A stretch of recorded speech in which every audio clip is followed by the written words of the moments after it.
Frumoși mei tauri, bine ați venit, dragilor, la etalarea pentru luna aprilie, etalare generală. Țineți cont de acest aspect unde nu vom vorbi despre ceva anume, ci la nivel general cum arată luna aprilie. În primul și în primul rând, la mulți ani celor născuți în luna aprilie, să dea Domnul să aveți parte de o zi minunată și să vi se îndeplinească toate dorințele, așa cum spun întotdeauna.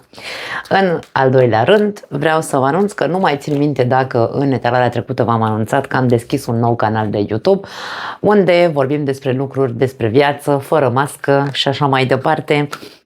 Vă voi lăsa linkul în descriere care vă va duce direct la acel canal dacă aveți curiozitate să vedeți despre ce vorbim acolo.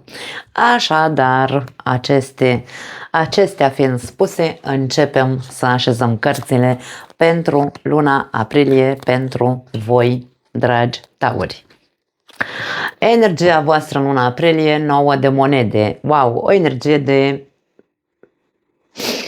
mândrie, vine să spun, mândrie de sine, poate fi o energie de eleganță, poate fi o energie de o autostimă foarte bună și de o imagine, hai să spunem, într-un fel sau altul, o imagine de siguranță, da? O independență și o siguranță în tine care probabil nu s-a mai văzut de prea mult timp. Hai să vedem, sau nu s-a văzut de ceva timp. Situația. 8 de cupe. Vedem o imagine a unei situații în care tu părăsești un eveniment, o locație, renunți la ceva ce nu te mai satisface. Da, poate fi orice, poate fi vorba despre orice. Da? Poate fi vorba și despre renunțarea la un comportament de-al tău care vezi că nu face bine sau nu te satisface pe tine, pe dinăuntru. Hai să vedem la ce se referă. Ok. Cavaler de bâte și 4 de bâte. Aici e vorba despre la ce va renunța taurul în această perioadă sau începând cu această perioadă, va renunța la această, hai să spunem, impulsivitate pe care o are, că și taurul are impulsivitățile lui, acum toți avem, dragii mei, pentru că toți avem foc în interiorul nostru, tot ceea ce nu aduce armonie, pentru că taurul vrea să găsească adevărată armonie în viața lui. Dacă modul în care ai funcționat până acum a fost impulsiv sau ai fost pe acțiune din asta așa, să reai direct, să faci lucruri, aici vedem că probabil nu ți-a adus niciun fel de satisfacție la nivel de siguranță, de stabilitate, de ceea ce tu cauți în general sau de armonie, da? Nici măcar în relație, pentru că 4 de bâte este o carte a relațiilor, da? A relațiilor armonice. Așadar, orice atitudine sau acțiune de-a ta de până acum care nu a contribuit la bunăstarea ta interioară sau la bunăstarea celor dragi, aici va fi lăsată în urmă. Foarte tare. În mintea ta avem As de bâte, o nouă viziune, un nou chef de viață, un nou început, ai un plan, aș spune, din punct de vedere mental, o altă strategie. Foarte multă seriozitate, foarte multă maturitate se vede aici pentru unii dintre voi și avem o mică, hai să spunem așa, nu știu dacă este îngândurare sau dacă este, da, nu știu dacă a sunat corect în românește, o preocupare, îngrijorare. Dacă tu ai un plan, o nouă strategie, probabil că te preocupă acea strategie, dacă este sau nu corectă. Aș spune să încerci să nu stai prea mult în a-ți bate capul cu această să nu-ți bați capul atât de mult, să nu exagerezi, pentru că aici mintea se poate duce pe cărări și să devină, de fapt, să fie dușmanul tău în ceea ce privește acest nou început, această strategie nouă pe care vrei să o adopți. Da? Așa că încearcă să dă-ți voie să te gândești și la bune și la rele, adică pune și rău în față cum ar veni, însă nu-ți lăsa mintea să te blocheze, pentru că 9 de spade poate fi acea energie de anxietate, de pesimism în care să zici, da, eu vreau, dar sigur nu o să reușesc. Nu, încearcă, pune și rău în față, nicio problemă, însă încearcă să fii cât mai, vine să spun, realist posibil, cât mai să privești această strategie cu mintea adultului, nu cu mintea celui care, hai să spunem aici cu 9 de spade, celui care cade în propria capcană de a se autosabota, pentru că atunci când suntem cu mintea în viitor, apare anxietatea pentru că nu vedem încă rezultate. De aia spun, încearcă să nu exagerezi, să-ți lași mintea să te ducă pe cărări. În subconștient avem 7 de bâte, o poziție de, hai să spunem, de apărare, de reticență, aș spune. Da, nu știu ce te frânează aici. Ok, wow, s-au întors 3 cărți. Avem 10 de bâte, Marea Preoteasă și 6 de cupe, trecutul aici. Pot fi anumite experiențe din trecut care, hai să spunem că ți-au provocat foarte multe frâne sau limitări. Atenție că eu aș spune că din acel trecut tu ai învățat într-un mod, sau hai să spunem că acel trecut nu a fost, așa erau așezate, nu a fost un trecut ușor. 10 de bâte nu este o energie ușoară de dus. Da? Nu sunt experiențe ușoare.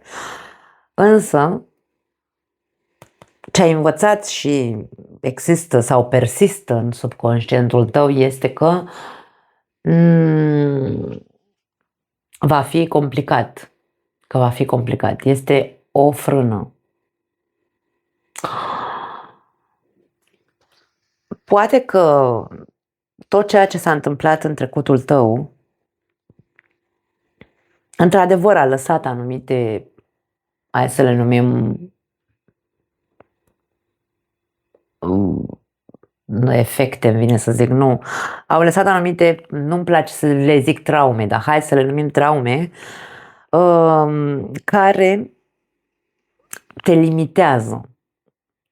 Și poate de aia vedem aici faptul că tot nu ai încredere în strategiile pe care vrei să le pui în practică acum în viața ta adultă.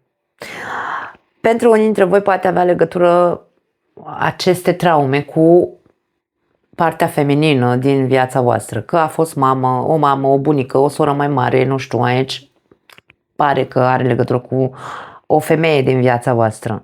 Indiferent cât de mult v-a marcat o anumită persoană din punct de vedere feminin și oricât de multe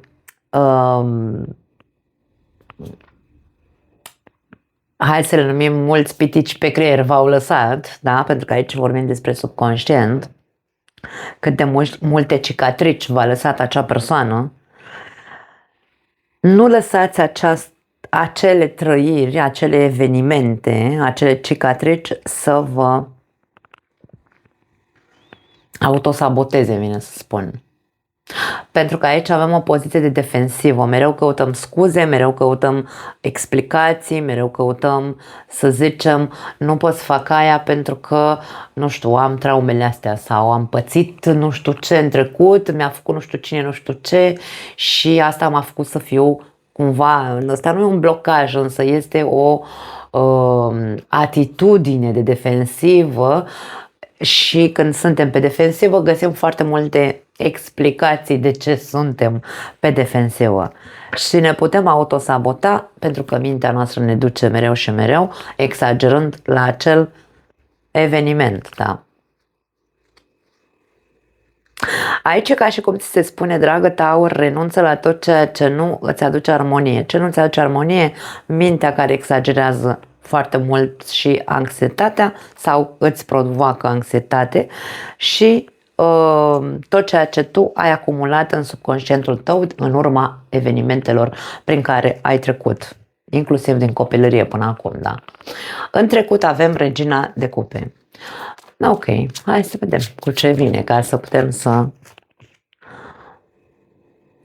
Justiția.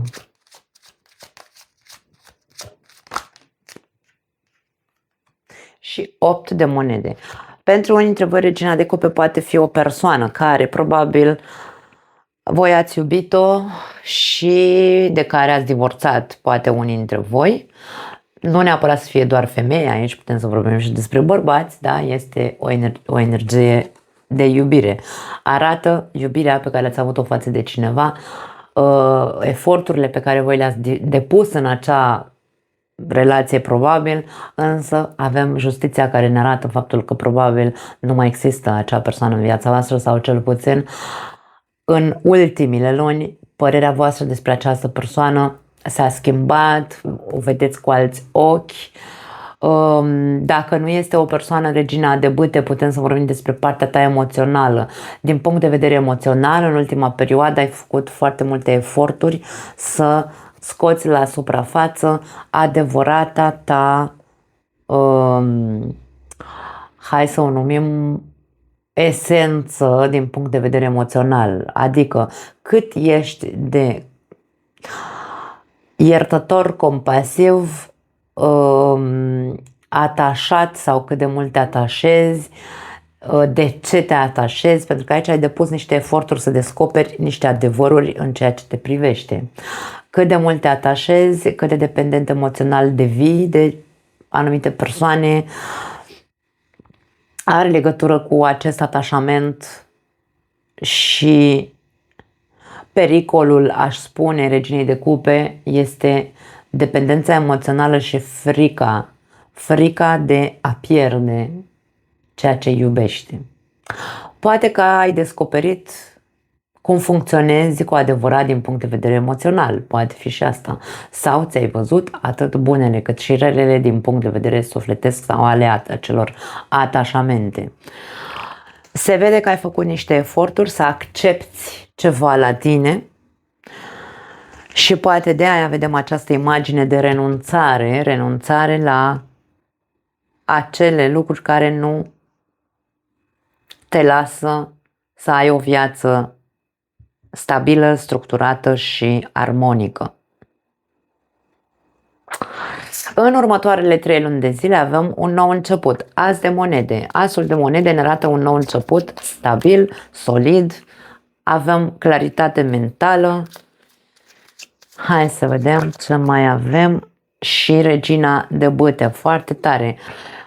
Vedem imaginea unui nou început din punct de vedere relațional. Acum poate fi vorba despre o nouă relație, poate fi vorba despre un nou început în relația actuală pe care o ai. Acest nou început este între două persoane adulte și mature, foarte diferite între ele, par, da? Imaginile sunt diferite, unul este mental, celălalt este mai așa pe zvâc, da? E mult mai focos, e mult mai impulsiv și așa mai departe, însă avem imaginea acelor persoane diferite, dar care se complementează unul pe celălalt sau se completează, dacă vrei. Este un nou început între voi doi. Dacă mai sunt anumite lucruri, pentru că aici avem un alt nou început, poate o împăcare pentru alții dintre voi, cu cineva, nu aș spune neapărat din trecutul vostru cu care, mă rog, cu cineva cu care ați avut o relație, nu neapărat.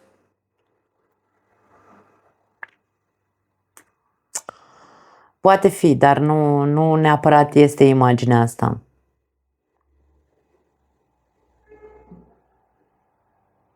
Și preocuparea este, oi face bine să mă împac sau nu cu această persoană. Aici pare că dacă lași garda jos un pic și nu-ți mai bați capul cu ceea ce subconștientul tău îți transmite, în ceea ce privește experiențele pe care le-ai avut din punct de vedere emoțional, aici putem să vedem că relația va fi una, hai să spunem, sănătoasă, solidă, chiar dacă sunteți diferiți. Pentru alții dintre voi poate fi un nou început și din punct de vedere financiar. Da. Ori este vorba despre un nou job. Ori e vorba despre părăsirea unui loc de muncă stabil și începutul unei afaceri care te sperie, e normal să te sperie, da, dar așa cum am spus, pune răul în față, însă nu lăsa acea energie de anxietate să te blocheze, da? Putem să vorbim, de ce nu, de o asociere în cazul în care, sau de, nu neapărat asociere, ci de colaborare. Colaborare cu o altă instituție sau cu o altă persoană. O colaborare de afacere, aș spune aici. Da. Bun, provocarea. 7 de monede. 7 de monede este cartea așteptărilor sau cartea așteptării de a culege niște roade. Dar în același timp este și o carte de investiție, este și o carte care arată energia investiției. Aici avem o persoană care se uită, da? E ca și cum așteaptă să se coacă astea, acolo se numește roadele, să se coacă roadele ca să le culeagă, da? Însă nu poți să culegi nicio roadă, niciun rod, pardon, niciun rod dacă tu nu ai însămânțat, dacă nu ai pregătit pământul ăla, dacă nu ai pus semințele, dacă nu ai udat, dacă nu ai, nu știu, plevit această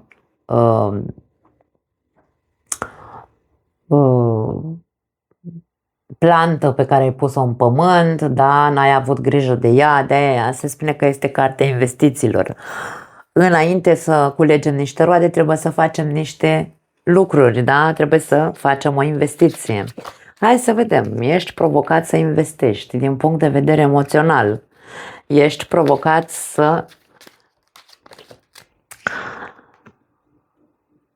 să investești din punct de vedere emoțional în așa fel încât să înveți ce înseamnă munca în echipă. Munca în echipă face ca o relație să funcționeze. Nici o relație nu va da roade dacă noi nu investim în acel parteneriat. Nici o afacere nu va da rod dacă noi nu investim alături de partenerul de afaceri, dacă nu suntem o echipă ca să facem lucrurile să funcționeze.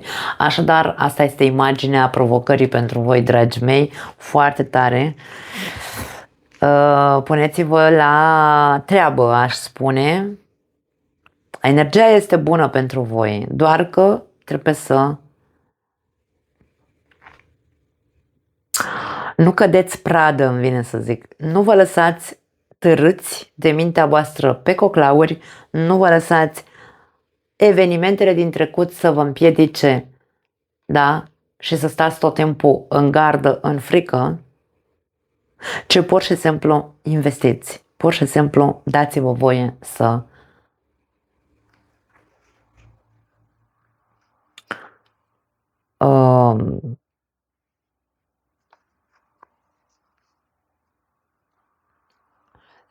munciți cot la cot cu celălalt ca să puteți vedea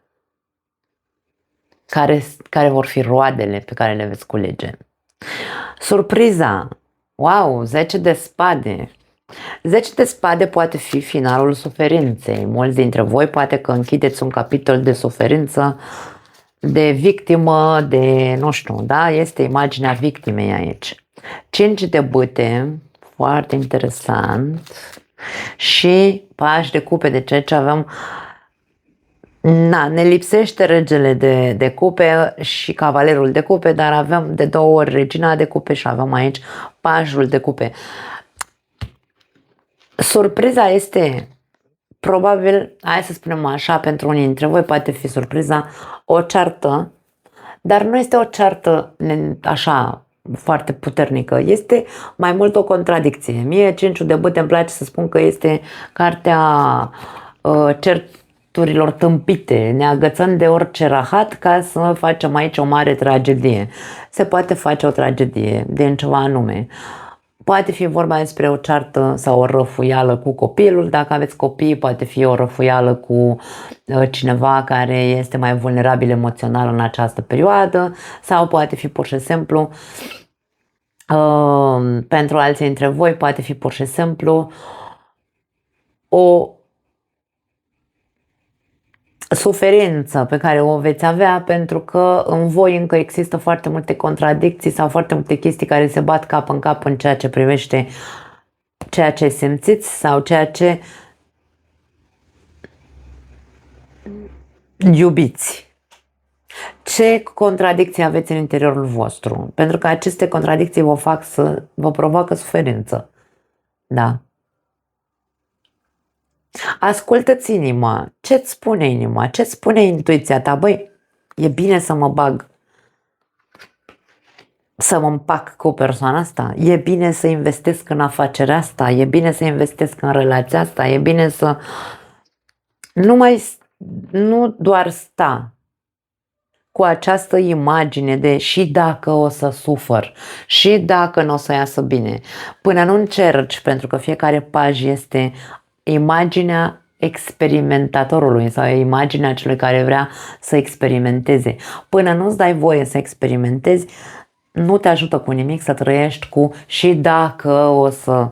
Da? Cam asta este imaginea. Rezolvă-ți contradicțiile, depășește-le, dă-ți voie pur și simplu să vezi, să trăiești experiența ca să vezi care pot fi rezultatele pe care le vei avea. Nu-ți servește la nimic să stai în frică, pur și simplu.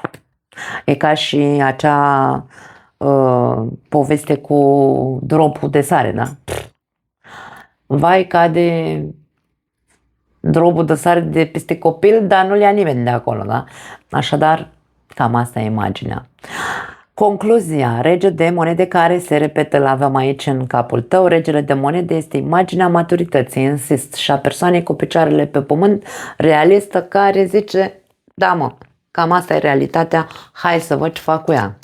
Sunt un adult, hai să văd ce fac cu adultul din mine. Scapă de, dragii mei, aici concluzia este, dacă tu ești un adult, trebuie să te comporți ca un adult realist. Uite-te în viața ta, vezi ce-ți lipsește, de ce-ți bați capul sau de ce îți este frică, vezi care sunt contradicțiile din tine și fricile tale și frânele pe care le ai, pentru că aici este ceva ce tu nu vrei este ceva la care tu nu vrei să renunți. Poate fi un nărav de posesivitate. Dacă eu, ca om adult, da, mă văd și zic, băi, recunosc, sunt posesiv, sunt nu neapărat gelos, dar aici vedem control. Sau îmi place să dețin controlul, ce-i al meu e al meu, da, acea posesivitate. Dacă eu mă regăsesc în această imagine și sunt un adult, văd care sunt bubele din capul meu, da, trebuie să le văd ca să fac ceva cu ele. Patrul de monede ne arată imaginea celui care ține cu dinții la ceva ce pentru el este, hai să spunem, important, însă este o rigiditate, pentru că această persoană nu este dispusă să renunțe la ceea ce ea crede, la ceea ce ea deține. Da? Vedem cât de strâns ține la piept această monedă, aceste două monede le are sub picioare, ca și cum nu vă atingeți, îmi aparțin, are o monedă în cap pe coroană, deci aici e imaginea rigidității. Și avem 6 de spade care arată, dacă tu vrei pace, liniște și, hai să spunem, o viață fluidă și liniștită, trebuie să înveți să renunți la ceea ce te menține rigid și nu te lasă să fii un adult matur și să te comporți ca atare. Cam asta este concluzia.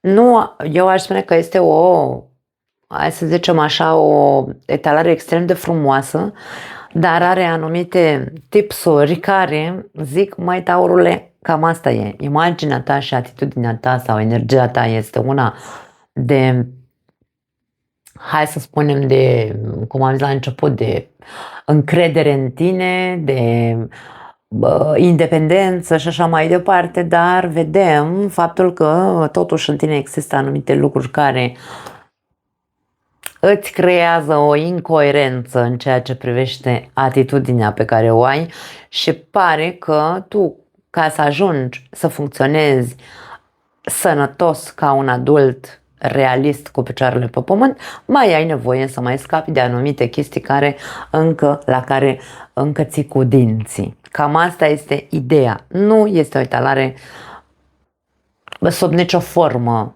preocupantă sau, hai să spunem, o perioadă complicată pentru tauri, nu? Pare că este foarte coerent ceea ce vor să ne spună aceste cărți, doar trebuie să acceptați că trebuie să renunțați la ceva ca să puteți să fiți cu adevărat împământați, așa cum este taurul ca arhetip. Cam asta e, dragii mei, nu mai am altceva pentru voi.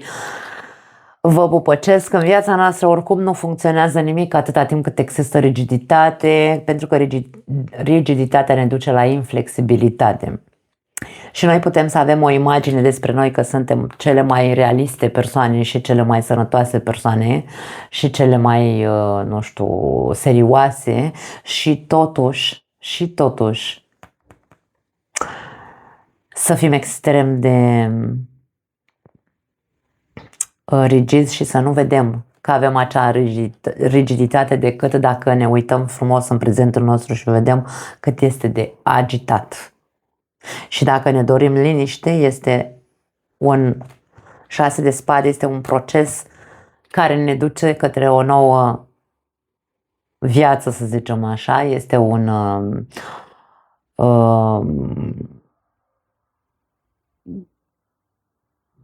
proces de lăsare în urmă a anumitor rigidități. Cam asta e. Nu mai am altceva, dragii mei. Vă pupăcesc, ne vedem data viitoare. Ciao!